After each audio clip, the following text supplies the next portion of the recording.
Amid escalating tensions with the US, Russia and Venezuela are cozying up. President Putin has signed a document elevating Moscow's strategic partnership with Caracas. This agreement, initiated by Russia, not only strengthens bilateral cooperation between the two nations in political and economic spheres, but also energy, mineral extraction, transport and communications, and more importantly, in security and counter-terrorism aspects. The agreement empowers both Russia and Venezuela to fight against unilateral sanctions. This brings both nations together as they both face US sanctions. A number of Russian companies have already entered the Venezuelan energy sector through Russian giant Rosneft that has been recently sanctioned by the United States. Venezuela's state-owned oil and gas company PDVSA, sanctioned by the US, is working with Russian oil companies in the field of personnel training. Moscow supplies to Venezuela industrial equipment, automobiles, pulp, fertilizers and other chemical products, and in return buys items such as rum, fruits and cocoa, as well as marble and granite. So has the ratification of Russia-Venezuela strategic ties also solidified their military cooperation. Although Venezuela has significant reserves of modern Russian-made weapons, the legislation does not allow the possibility of deploying foreign military bases in the country. Secondly, the new treaty is not similar to Russia's defense pact with North Korea, which states that if there is a direct threat of armed intervention, the parties will immediately begin negotiations on joint actions.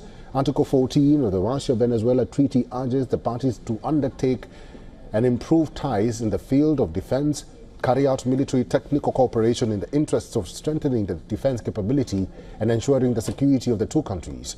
The strategic elevation between the two countries comes at the backdrop of Venezuela's soaring tensions with the United States. On Sunday, the USS Gravely, a guided missile destroyer, docked in the Trinidadian capital, Port of Spain. On a 4-day visit, the U.S. warship will hold drills with the Trinidad and Tobago Defense Force. Venezuela has called the move a military provocation conducted by the CIA. Trinidad and Tobago is situated just 11 kilometers from the Venezuelan coast. Reports say that it is used as a hub in the Caribbean drug trade. Trinidad and Tobago has itself been caught up in the U.S. campaign of strikes on suspected drug boats.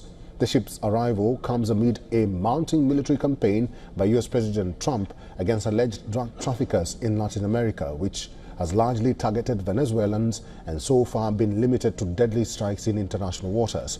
Venezuelan President Nicolas Maduro has repeatedly claimed that the South American country is well armed with Russian weapons. Maduro says Venezuela owns at least 5,000 Russian anti-aircraft missiles to counter U.S. forces.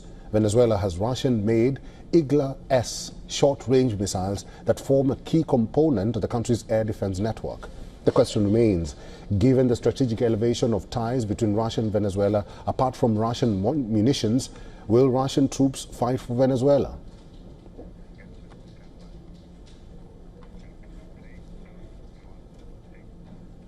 We earlier spoke to Diego Sequeira from Venezuela's Caracas, who is a journalist and political analyst. He also works in the independent Mission Verdad outlet. He spoke to us about whether Russia will fight for Venezuela, and this is what he told us. That is contemplated within the agreement, which is, yes, an expansion, and it deepens all these areas of cooperation even further.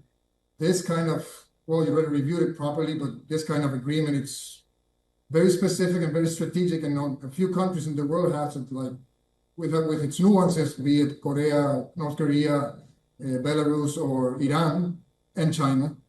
But I don't think within the fine print, of course, this is going to be one of the possibilities. I think even in military terms and geographical terms, it's even counterproductive. This, of course, doesn't mean that we're not going to have some sort of support, especially on the technical level, as it already has been seen, although most of the details, of course, are confidential regarding defense and security. So it's not easy to also to like state with, with 100% any of these aspects.